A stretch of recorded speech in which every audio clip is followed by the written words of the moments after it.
How did your early experience in your life shape racism for you?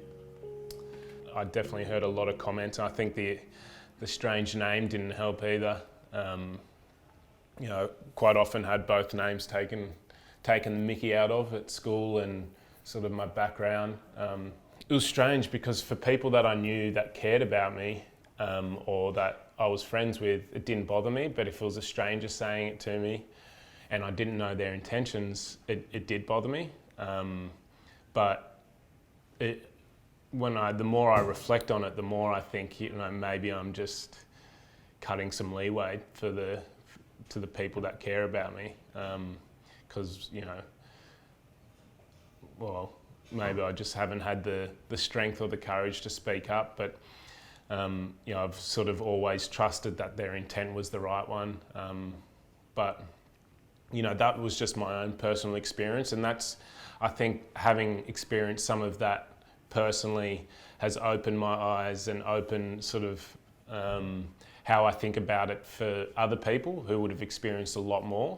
There are so many people who experience racism who never have any ounce of control, or never, they don't control their dialogue, I guess, or what they go through, and it's multi-generational. So their parents haven't had the education, and their parents' haven't had the education, where at least in my situation, we didn't go through that. So I think that's definitely opened up a huge. It's, I guess, my views, and I constantly want to learn about how we can minimise the gap between privileged and underprivileged, I guess. Describe your most recent experience with racism. My most recent experience with racism would be, we were doing the rallies, the Black Lives Matter stuff that was currently in America. That it flowed into Australia quite heavily, I felt. So we went to quite a lot of rallies and here in Australia for the Indigenous people and just for multicultural people in general. And we went to quite a few rallies in Adelaide. And I think when I was, a lot of my mates didn't go. I went and, shared it on my social media and stuff like that. And a lot of my friends sort of made fun of me for doing it, which I found was pretty amazing, really, because, they knew how strong I felt about that stuff. And for them, or not all of them, but, people would make jokes and stuff like that. And jokes about just that stuff in general. And for me to go through that I found that really bizarre, that I felt that racism was just on the upwards trend and everyone was on the same page, but people who I was close with were making fun of me. So that was probably my most recent dealing with overt racism. And was that to me it sounds like it was quite courageous from you to, actually stand up for what you believe in despite, your mates taking the mickey. Yeah. How's that relationship now between you guys? Yeah, it's funny because some of my very close mates, so it's a tricky situation. I feel as though it's more about the educational piece, and a lot of them, are keen to be educated about that stuff, but their behaviours I didn't align with. So, I've definitely ostracised my mates for it. I've had a lot of friends that I just don't talk to now because of it. So, but they're friends that I felt as though that I know that, if you're given the right guidance, they can be taken in the right direction and are willing to learn. So a few of them, I've definitely gone in the direction of, especially around me. I don't know if they're doing it just because they know what I'm like, but if they're talking about that sort of stuff, they're very very respectful and make very good decisions about how they say certain things towards certain people and stuff like that. So that's good. You're already starting to see change.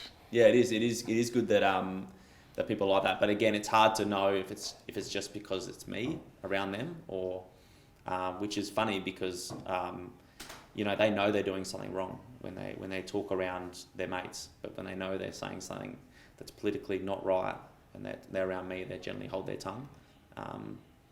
So yeah, I've made a conscious decision to pull up anyone who will say stuff about that, because I know that they might think I'm a bad person, but at the same time I know there's a bigger picture out there. So that's how it is. No, that's awesome. That's good. Racist jokes or banter are less harmful because the intention is not to hurt. Discuss. Yeah, look, I've probably come completely, 360 on this one. I think growing up, as I mentioned in one of my earlier questions, that if it was someone who I knew sort of loved and cared and backed me, I just wouldn't question the intent because I knew I had their support otherwise. And maybe it was just a little, just to gain a bit of laughter or whatever it might be and to lighten the mood.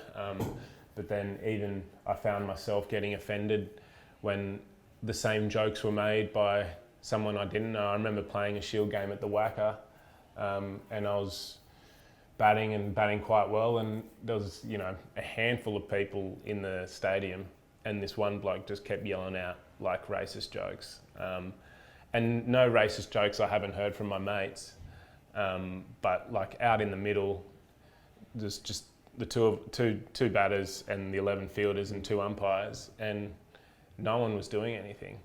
And I remember saying to the umpire, like, are you going to do anything about this? Like, it's not acceptable. But having said that, I remember reflecting post that game, and I thought I've let my own friends say that to me for however long, because I know, or I felt I knew their intent. So it's probably something that through life and through my own experiences I've had to like constantly juggle and reassess, because I gave that leeway to my friends, but then to strangers who I don't know and I don't know their intent, I don't give that leeway to, which, I think it's a common trend with a lot of jokes though, like whether it's racism or, any jokes that are made at someone else's expense. There's always that, what's the intent behind it? Is it just to lighten the mood? And I mean, you don't want to be growing up in I guess in this society where people don't need to call upon resilience and, learn how to, I guess, shrug things off that challenge them. But, I think the things like that are questioning humanity and questioning, equal opportunity of humanity are just things that maybe shouldn't be, the more and more I move on, I kind of feel like they're things that just shouldn't be joked about. Yeah, it seems like a pretty valid point that the racism and even though it's some of your close mates, that if they're doing it to you, like, are they doing it to people they don't know as well? Are they the other people? Are they going away and doing it to people they don't know as well? So because they say it to you, they feel as though someone who's of a different race to them, the racism's okay because he can cop it. But yeah, and then that's sort of like, I feel as though that people jump on that bandwagon. If I know mates who are darker and they can take the jokes, but why can't you take it? Yeah. That sort of stuff. But you don't know where they've come from and what they've had to deal with. What's the biggest lesson you've learnt about race? People constantly will put Indigenous people into a select group of individuals. They state they're, dole bludgers, criminals, just to hear those words of people just putting limitations on specific race groups. It's just, I find it's the complete wrong way of doing things. That's something that I've grown up throughout my life. Coming from Darwin, Indigenous people are treated like absolute garbage. They're supported in football terms because they're valued by society there, but outside of that, they're just treated like, second-rate citizens, and sometimes they're not treated as humans, which is, up until the late 1900s, they were treated as flora and fauna, so they weren't even considered humans. So it's amazing that we've made some leaps and bounds in terms of, making sure that, people inside of our world and people we interact with are considered human, but now there's the bigger steps to take. Yeah, I think, like, as you pointed out there, they get labelled these things, dole bludgers and whatever, but I mean, even if they were, what chance did they have? Exactly right. With their parents and what their parents and the generation before them and the generation before them. I just feel like we've got a lot to make up for there. It doesn't happen in 5 or 10 years. It doesn't happen with, everyone has the same opportunity. You can go to school for free. It's not just school. It's, it's the parents' education, who are their role models, who, you know, we've stolen their role models away from them. And it's not okay to just sit there and say, oh yeah, but now they've got an equal opportunity. We've stolen 100 years of opportunities away. So it's, you know, I think there's a bigger picture, and there's always a bigger picture to look at. Yeah, exactly right. And you know, coming from the territory, you see, you know, crime rates, and it's probably publicised well in the States, where African Americans are thrown in jail for petty crimes, or not even, and they're sought after by the police, and that happens heavily in Australia too. What power do they have? They've come from pretty much nothing in their life to then, you know, being used as second-rate citizens, and the police are after them, and all these things are against them in our society at the moment. The way the government sets up around them, it's just everything is. Although I believe they're trying to make good steps towards it, there's still a lot of things undermining their progression as a strong part of Australian society. What role do people who are not from diverse backgrounds have in dealing with racism? Yeah, I'm going to say their role is probably the biggest. Those that aren't from diverse backgrounds, which are usually the majority, they have the most power in this. The minority never has the power. That's why they're called the minority. So it's, I guess, and I feel like, you know, it's always more powerful when it comes from the majority who's been educated, who understands, who's empathetic and understands the mistakes that maybe their past generations have made. I find that a much more powerful thing to listen to, and I think other people, the message to other maybe white Australians would find that more powerful to listen to maybe another educated white Australian rather than listen to what someone they might think is whinging, you know, if that makes sense, which is this terrible stereotype that we put on that, you know, oh, we're just whinging again. That when you get someone from the majority speaking out, then other people from the majority will be like, oh, well, you know, that seems okay, kind of, you know. It's just a completely different dynamic. It's not whinging because they haven't gone through it, you know. So I feel like I feel like especially as sports people, we can start to influence and, you know, educate those that want to be educated at the very least. Not everybody, because not everyone wants to learn and not everyone has that sort of growth mindset, but those that do have it, I feel like, who want to learn, you know, there's an opportunity for that. Yeah, I totally agree with that. I think that the more that you have a united front on something, the better it's going to work. And that takes a lot of courage from especially Caucasian Australians who have to deal with the fact that, you know, a large part of their family and friends will think negatively towards them, but, you know, it just takes one of them to alter that shift, and suddenly it's, you know, not cool to make jokes about that stuff, and suddenly it's cool to, or it's the best thing for society to back up your fellow man and your fellow Indigenous person or your fellow African person who that you're mates with, and not ostracise them because of their race. Yeah, I think, you know, what you mentioned before in one of your earlier answers about pulling your mates up, and that you've noticed a difference even when they're around you, they don't use the same language and they don't behave the same way now. I think that's just the start. You know, that's just the penny sort of initially dropping, and you say you're not sure if they're like that all the time or not, but the fact that they've changed their behaviours for that % of the time, you know, maybe someone else calls them out 6 months later or a few weeks later, and then they're like, geez, we're like, I'm actually, you know, it's just the start, and there's that big flow-on effect, and the more and more, then hopefully, you know, in time, they'll be the one saying, you know, keeping people accountable for, you know, their comments as well. So I think, you know, people like yourself, who might not be from an Indigenous background or going to those Black Lives Matter rallies and then, you know, sparking behaviour change in your peers. It's so powerful, and it has that sort of roll-on effect. Yep. How can we create change around racism in Australia? How can we create change? Well, from my experiences inside Australian culture, but also the way the Australian system is set up, I feel as though there's some pretty big higher up problems. Unfortunately, there's quite a lot of people in power that make some pretty outrageous comments about refugees, people who are coming from other countries. They make outrageous statements to our Indigenous populations, and are generally very negative towards them, and they ostracise them because of it.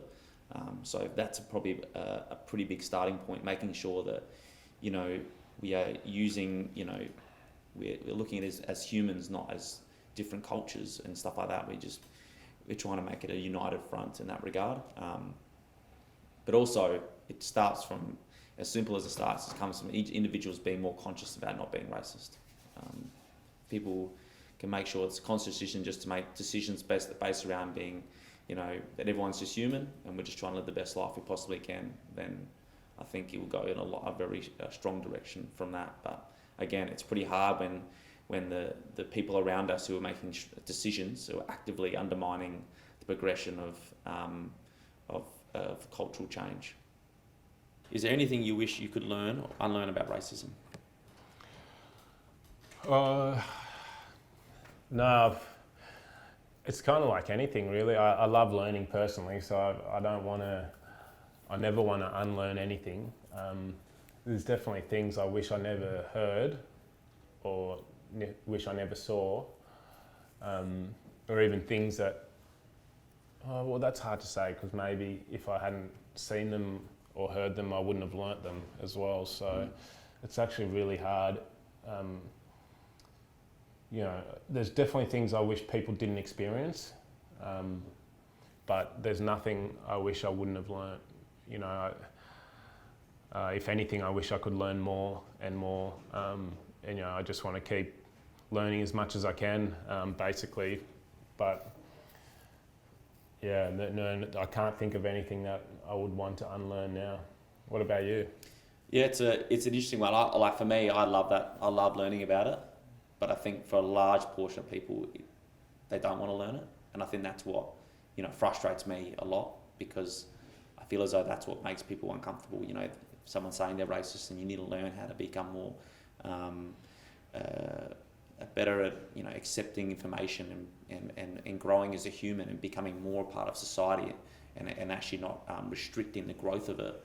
It's pretty hard to teach people that and also try to influence that sort of stuff. So for me, it's learning ways to actually try to make sure that I'm, you know, giving the right messages and being, you know, constructive and ways to make people more influenced in a better way. Because for me personally, I'm very passionate about that sort of stuff. So for me, I can be quite, you know, aggressive with it, and it's just probably more about learning how can I give off a message that people are going to take on board and not feel as though that it's just Weather's being crazy, or, you know, Weather's trying to change the world.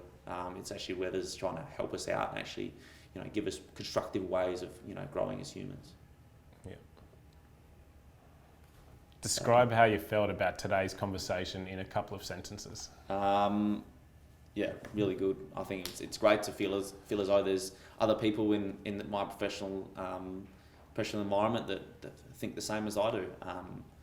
You know, it's no lie that I get pretty down the fact that, you know, I feel as though that in sport that racism is quite heavy. And people seem to not really care about it. So it's great that other people like yourself and people I know now that are slowly going in the direction of being conscious about, you know, improving this world and not looking just to leech as much as they can out of it.